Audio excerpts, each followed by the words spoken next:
boa tarde, crianças. Nós vamos começar agora a nossa aula de ciências. Quero pedir, por favor, para que vocês abram o livro na página 124, tá bom?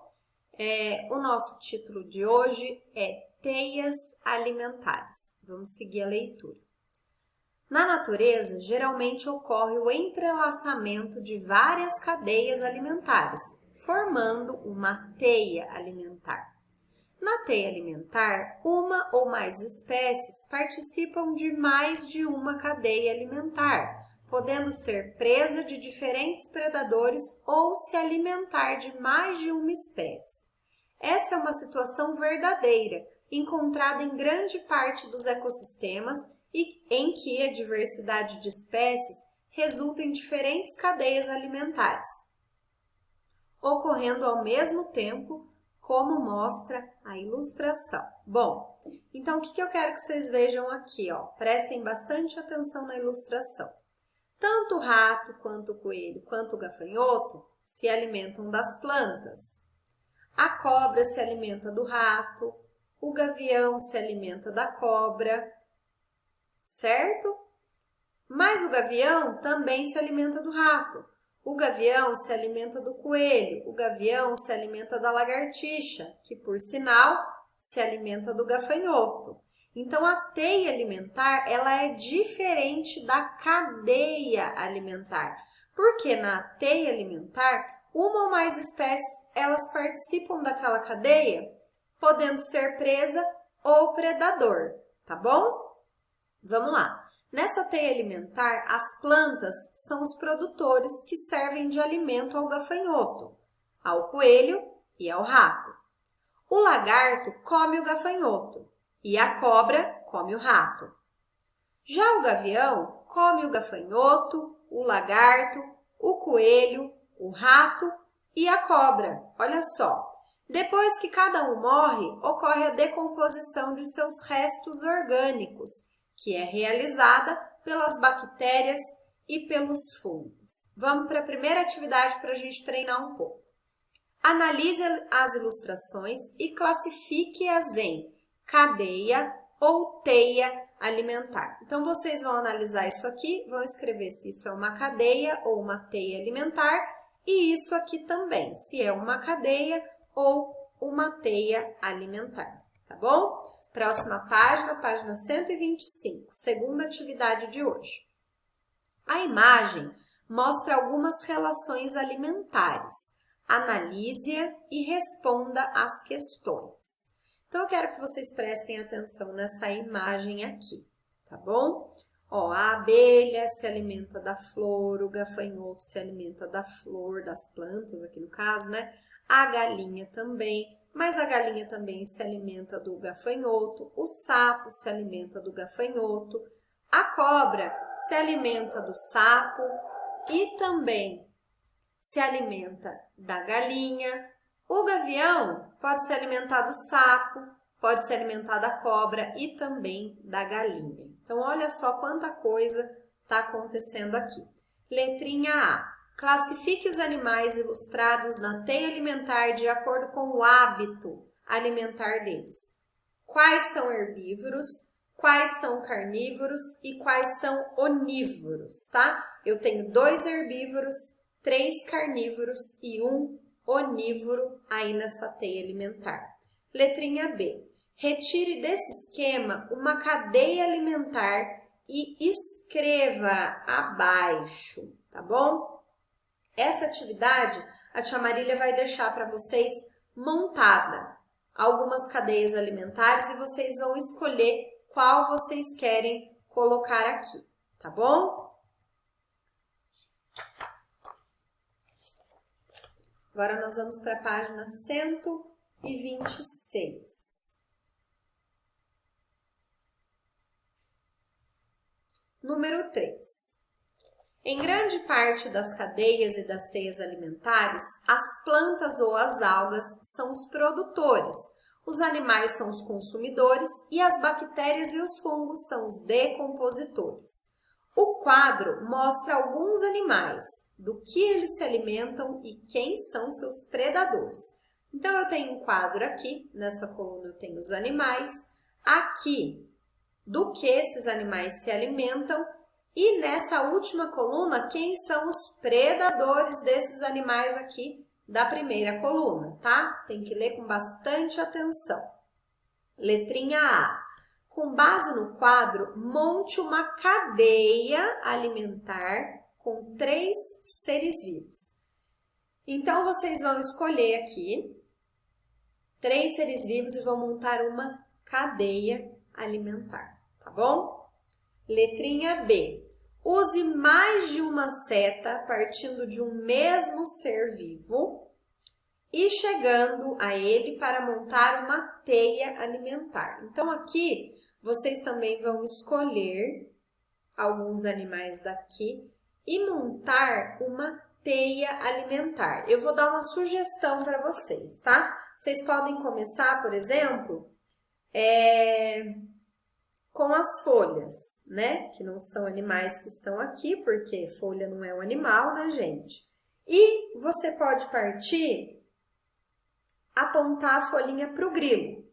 Do grilo vão sair alguns animais que se alimentam dele, aliás, tá bom? Então, comecem por aí, tá? Comecem pelas folhas, das folhas vocês vão para o grilo, e aí vocês vão colocar, por exemplo, 3 animais que podem se alimentar do grilo, e assim por diante, até chegar ao final da teia alimentar, tá bom?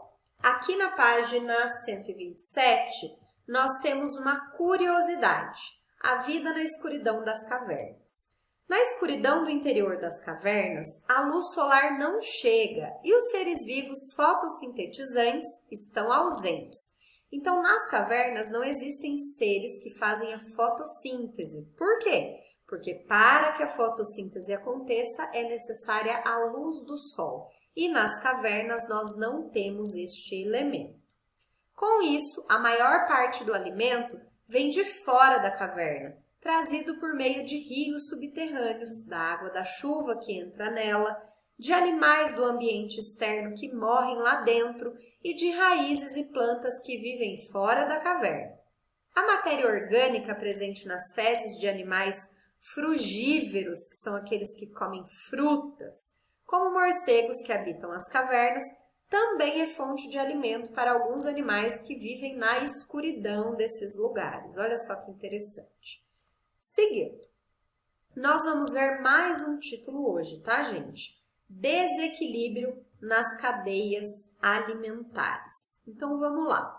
O número de indivíduos de um ecossistema pode diminuir ou aumentar em razão de interferências humanas ou naturais. Essas interferências podem causar impacto no equilíbrio das relações dentro de uma cadeia alimentar, refletido nas populações de todas as espécies envolvidas. Olha só. Um exemplo de desequilíbrio na cadeia alimentar é o desmatamento de uma área de floresta. Quando ocorre o desmatamento, os consumidores primários, que são os animais que se alimentam das plantas que ali existiam, não terão alimento, podendo morrer ou ter de mudar-se para outro lugar em busca de alimento. Com isso, os consumidores secundários também ficam sem alimento e afetam os terciários, de modo que toda a cadeia alimentar sofre interferência. Vocês estão vendo como o desmatamento ele afeta todo um ciclo, ele desestrutura tudo que está acontecendo ali de forma regulada? Muito sério isso, gente. Número 1. Analise a cadeia alimentar de uma lagoa. Então, eu tenho aqui a planta de um lago, o caramujo, que se alimenta dessa planta, o peixe, que se alimenta do caramujo, e a garça, que se alimenta do peixe. Explique o que acontecerá aos consumidores se nessa lagoa for jogado esgoto industrial, com substâncias tóxicas que matem essas plantas. Então, meu elemento aqui que é caracterizado como consumidor é aqui, ó. Tá? Bom, aí eu quero saber como que os meus consumidores vão ser afetados se eu jogar esgoto com substância tóxica que vai matar as plantas. Como que o meu consumidor primário, secundário e terciário, como que eles vão ficar se essas plantas forem afetadas? O que vai acontecer com eles, certo? Bom, última página de hoje, página 128, Eu e o Mundo. Leia o texto que fala das consequências da poluição das águas para as cadeias e as teias alimentares. Vamos ver. Eutrofização. O que será isso? A poluição da água é um dos fatores que prejudicam a relação entre os organismos e o meio ambiente, causando o desequilíbrio ecológico. Entre as diversas formas de contaminação da água na natureza, há a eutrofização. Esse fenômeno ocorre quando grandes quantidades de nutrientes minerais e orgânicos estão depositados na água, resultando em uma acelerada multiplicação de algas, impedindo dessa forma que a luz consiga penetrar até os vegetais e algas que estão lá no fundo. Outra consequência é o esgotamento de nutrientes e a morte dessas algas e a proliferação das bactérias aeróbicas que consomem o oxigênio, levando peixes, crustáceos, bactérias, entre outros organismos à morte. Geralmente a causa é o esgoto sanitário, que é o esgoto das nossas casas, das empresas, lançado nos rios, tá?